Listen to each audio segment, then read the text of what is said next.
সুপ্রিয় দর্শকবিন্দু, দেশ ও প্রবাস থেকে যারা আমাদের ভিডিওটা দেখছেন সকলে প্রতি রইল সালাম, আসসালামু আলাইকুম। তো আপনারা দেখতে পাচ্ছেন আমার পিছনে যে একটা জাংলি রয়েছে, তো এই জাংলিতে কী রকম পরিমাণে আমাদের আসলে সবজি হয়েছে, তো সেটা আপনাদের দেখার চেষ্টা করবো ইনশাল্লাহ। তো আসেন। তো এখানে আপনারা দেখতে পাচ্ছেন এই গাছটা যে মূলত কিন্তু আমাদের হলো বস্তায় যেগুলো আছে ভাবে আর কি দেওয়া হয়, তো সেই বস্তায় আর কি আমরা এই বস্তায় আর কি গাছটা কিন্তু করা হয়েছে। তো লাইয়ের গাছ এটা। তো মূলত আমাদের এদিকে যে লাইয়ের গাছটা যেটা আছে সেটা কিন্তু একদম পরিত্যক্ত জায়গা, তো এই জায়গাটাতে কখনোই কিন্তু সম্ভব হয়নি যে এরকম কোনো সবজি চাষ করার। তো সেই জায়গাতে আসলে আমরা আজকে দেখাচ্ছি মানে পরিত্যক্ত জায়গাগুলো কীভাবে আসলে করা যায়, তো সেটার একটা দৃষ্টান্ত একটা ভিডিও কিন্তু এটা।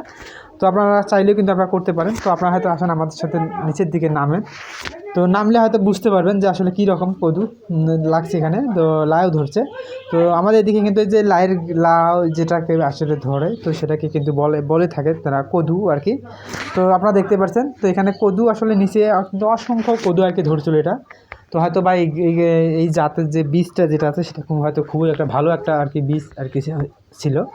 তো এই বীজে কিন্তু এত পরিমাণ যে আর কি কদু আমাদের ধরবে, তো আসলে আমরা এটা কখনো মানে বিশ্বাসই করতে পারি নাই। তো আপনারা সেটা দেখতেই পাচ্ছেন, এখানে কিন্তু গাছ কিন্তু আমাদের একটু বয়স হয়ে গেছে অলরেডি। তো আপনারা সেটা দেখতে পাচ্ছেন। তো এখানে যে কদু যে গাছ কিন্তু পাতা কিন্তু একদম মানে শুকিয়ে যাওয়ার মতো হয়ে যাচ্ছে। তো এখানে কিন্তু কদু বেশ কিছু গাছ যেহেতু একটু বয়স হয়েছে, তো বয়স হওয়ার কারণে কিন্তু কিছু কদুর কিন্তু একটু সমস্যা হয়েছে। তো আপনারা দেখতে পাচ্ছেন এই কালারটা। তো এটা কিন্তু আমি আসলে ছিলাম শুধু আপনাদের দেখার জন্য, তো এটা কিন্তু আমাদের নষ্ট হয়ে যাওয়ার মতো হয়ে গেছে।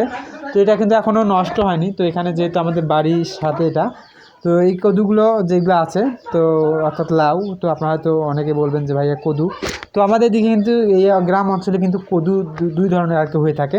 তো সেটা হচ্ছে একটা মিষ্টি কদু, আর একটা হচ্ছে লাউ যেটাকে বলা হয়। তো এটাকে আমাদের এলাকায় কিন্তু কদু বলে থাকে গ্রাম এলাকার ভাষায়।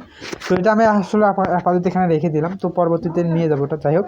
তো এখানে আপনাদের আরও একটু দেখাই যে এই জায়গাটাতে আরও কী করা যায়। তো এখানে মাটি যেহেতু এখানে জায়গাটা পড়ে আছে, তো সেখানে কিন্তু আসলে যে মিষ্টি যে কদু দুই জাতের যে কদু যেটা আছে, তো সেই একটা যেটা লাউ যেটা আমাদের হচ্ছে, তো এটা পরবর্তীতে আমরা আরও একটা গাছ লাগাইছি, সেটা হচ্ছে যেটাকে কদু মিষ্টি কদু যেটাকে বলে, সেটা কিন্তু লাগা হয়েছে যেটা। তো আপনারা দেখতে পাচ্ছেন এখানে কিন্তু অনেক অসংখ্য গাছ আরও আছে। তো এগুলো আসলে আমরা সবসময় আপনাদের দেখার চেষ্টা করি। আসলে আমরা যখন বাড়িতে যেহেতু থাকি আমরা, তো আমরা কী কী আর কি সবজি চাষ করতে পারি বাড়িতে, যেসব জায়গাতে অপরিত্যক্ত যে জায়গাগুলো যেগুলো আছে, তো সেগুলোতে আসলে কীভাবে আমরা করতে পারি, তো সেটা আসলে দেখার চেষ্টা করি ইনশাল্লাহ। তো সেইগুলো আসলে আমরা এই ভিডিওগুলো করে আসলে আমরা সোশ্যাল মিডিয়াতে আর কি দিয়ে থাকি, ইউটিউবে আপনারা হয়তো জানেন। তো ইউটিউবে আমরা এটাকে দিয়ে থাকি, তো ইউটিউবে বা ফেসবুকে আমরা দুটোতে আর কি আপলোড করে থাকি। তো আমরা শুধু আপনাদের দেখার চেষ্টা করি যে আসলে বাড়িতে যে পরিত্যক্ত জায়গায় যেগুলো আছে, তো সেগুলোতে আসলে কীভাবে আসলে ফসল ফলানো যায় বা সবজি চাষ করা যায়, যেহেতু জায়গাটা পড়ে থাকে। তো এগুলো আমাদের জীবনে লাগে আর কি। তো এই কারণে আসলে এটা আপনাদের দেখার চেষ্টা করি ইনশাল্লাহ। তো এইগুলো করি এবং আপনাদের কাছে শেয়ার করি যে আসলে আমরা করি কী রকম আসলে পাচ্ছি কি না।